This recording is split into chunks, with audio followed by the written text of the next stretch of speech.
వీళ్ళందరూ కూడా పూర్తి స్థాయిలో భారతీయ జనతా పార్టీని యాక్సెప్ట్ చేయాలి అంటే కొన్ని కొన్ని వాళ్ళకి కొన్ని ప్రాబ్లమ్స్ ఉంటాయి, కొన్ని పాయింట్స్ ఉంటాయి. ఇక్కడ అంటే చెప్పండి. యాక్సెప్టెన్సీ కాదండి. ఆ! స్టూడెంట్స్‌కి జరిగే అన్యాయానికి హ్మ్. గవర్నమెంట్ అసలు ఆ ఏ మాట స్టూడెంట్ వచ్చి చెప్పడానికి ఏ ఏ స్టూడెంట్స్ గవర్నమెంట్ వచ్చారు? ఏ నిర్ణయిస్తారు? స్టూడెంట్స్ వచ్చారు? ఏ స్టూడెంట్స్ వచ్చారు? అంటే మీరు వాళ్ళు అలాగే ఎక్కడికెళ్ళినా ఎక్కువ అందులో రెస్పాన్స్ అందరూ వాళ్ళకొస్తుంది అందులో కదా! అసలు ఎవరో వచ్చినోళ్ళు ఎవరో కూడా స్టూడెంట్స్ లేరు. మ్యాటర్ ఇక్కడ వచ్చినోళ్ళు హ్మ్. కాదండి. నేను ఒకటే చెప్తానండి. హ్మ్. వచ్చినోళ్ళు రానోళ్ళు కాదు. ఆ! ఇక్కడ పేపర్ లీక్ అయిందని అందరికీ తెలుసు. హ్మ్. సూసైడ్‌లు చేసుకున్నారని అందరికీ తెలుసు. హ్మ్. యాస్ ఎ ఎడ్యుకేషనల్ ఎవరికి తెలుసు మినిస్టర్‌గా సూసైడ్ చేసుకున్నారని?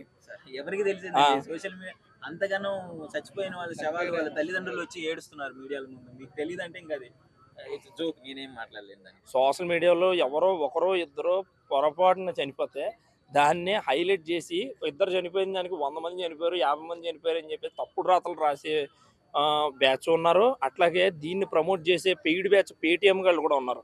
ఎందుకంటే ఒకటే ఇక్కడ మెయిన్ కేంద్ర ప్రభుత్వాన్ని పడగొడదాము అన్న కాన్సెప్ట్. ఎందుకంటే ఇప్పుడు సెంట్రల్ గవర్నమెంట్ అంటే obviously BJP party Narendra Modi నాయకత్వాన్ని ఖచ్చితంగా పడగొడదామన్న ఆలోచనలో అన్ని పార్టీలు కూడా రంగంగా ఉన్నాయి. ఇక్కడ జగన్మోహన్ రెడ్డి ప్రభుత్వం ఉంది, అలాగే ఈ ప్రకాష్ రాజ్ లాంటి ఒక పీడి బ్యాచ్ గాళ్ళు, ఈ రేంజర్ల రాజేష్ ఈ బ్యాచ్ ఇలాంటి వాళ్ళందరూ చాలా మంది ఉన్నారు. వీళ్ళకి ఏంటంటే ఒకటే, వీళ్ళకి మ్యాప్ ఏమీ లేదు. సో ఆ కాకృతి పార్టీ లాంటిని ఏదో నమ్ముకొని కొంచెం వాళ్ళకి ఏదో సపోర్ట్ చేయాలి కేంద్ర ప్రభుత్వం మీద, అలాగే రాష్ట్ర ఎన్డీఏ గవర్నమెంట్ మీద కూడా బురద జల్లే కార్యక్రమాలు చేస్తున్నారు తప్ప అంతకుమించి ఏమీ లేదు. మొన్న రీసెంట్గా కూడా ఇక్కడి నుంచి బీజేపీ ప్రజాప్రతినిధులు ఆంధ్రప్రదేశ్ రాష్ట్రం నుంచి కూడా వెళ్ళారు. అసలు నిజంగా జరుగుతుందా అని చెప్పేసి అక్కడికి వెళ్ళి చూస్తే అక్కడ చూసింది ఏంటంటే అంతా కూడా పెయిడ్, అంతా కూడా బయట కంట్రీస్ నుంచి వచ్చిన పర్సన్స్ తప్ప ఇండియాలో పుట్టి ఇండియాలో చదువుకున్నటువంటి ఒక డిగ్రీ సర్టిఫికేట్ ఉన్నవాడు ఒక లేడు అందులో. అంటే ఇండియాలో వాళ్ళు ఎక్కడికి వెళ్ళినా ఎక్కువ రెస్పాన్స్ వస్తుంది కదా కాంగ్రెస్ పార్టీ వాళ్ళు. కాకృతి పార్టీ వల్ల రావట్లేదన్న, భారతీయ జనతా పార్టీ వల్ల నరేంద్ర మోదీ గారి నాయకత్వం ప్రపంచవ్యాప్తంగా కూడా విస్తరించి ఉంది. కాబట్టి భారతీయుడని కూడా ఏ దేశానికి వెళ్ళినా సరే ఆడికి గౌరవం ఉంది. భారతీయుడిగా నేను ఈరోజు వేరే దేశానికి వెళ్తే నరేంద్ర మోదీ వచ్చాడన్న ఫీలింగ్లో ఖచ్చితంగా వాళ్ళకు రెస్పెక్ట్ చేస్తున్నారు. ఒక జాబ్స్ విషయంలోనే కదా, ఎంప్లాయ్మెంట్ కూడా పెరిగింది, ఒక ఎడ్యుకేషన్ కూడా డెవలప్ అయింది బయట కంట్రీస్లో. ఒకప్పుడు కాంగ్రెస్ ప్రభుత్వంలో కాంగ్రెస్ కేంద్రంలో ఉన్నప్పుడు ఉన్న ఎడ్యుకేషన్ డెవలప్మెంట్ కన్నా ఈరోజు భారతీయ జనతా పార్టీ నరేంద్ర మోదీ గారు పెట్టుకున్న వీటి వల్ల ఈరోజు ఎడ్యుకేషన్ డెవలప్ అయింది, ఎంప్లాయ్మెంట్ కూడా డెవలప్ అయిందని మనం పూర్తిగా చెప్పచ్చు. వాంగ్చుక్ గారు ఉన్నారు కదా, ఆయన వచ్చాడు కదా. ఉమ్, సో ఆయన హంగర్ స్ట్రైక్ స్టార్ట్ చేసింది ఆయన 20 డేస్ అవుతుంది. అవును. సో ఆయన గురించి ఏం చెప్తారు? అంటే ఆయన ఉమ్, మంచి సైంటిస్ట్, ఉమ్, సమాజానికి ఉపయోగపడే ఇన్వెన్షన్స్ ఉమ్, ఎన్నో చేశాడు కదా. ఉమ్. ఇప్పుడు ఆయన కూడా ఫేక్ అంటారా?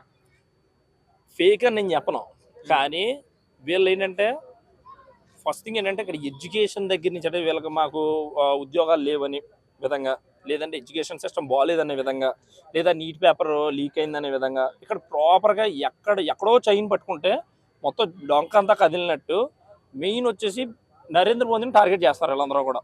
ఓకేనా? వాంగ్చుక్ గారు కూడా. వాంగ్చు గారు కూడా మ్యాక్సిమం అందరూ కూడా నరేంద్ర మోదీని టార్గెట్ చేస్తారు మెయిన్. ఇక్కడ జరిగేది అదే.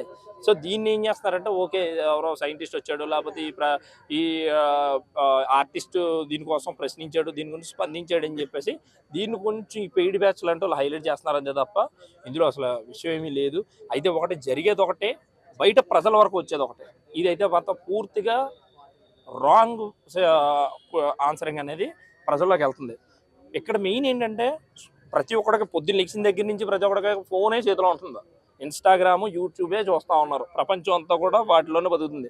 టైం తినే భోజనం చేసేటప్పుడు కూడా ఫోన్లు పట్టుకునే తిరుగుతూ ఉన్నారు. సో మొత్తానికి ఏమంటారు ఈ ఇన్సిడెంట్?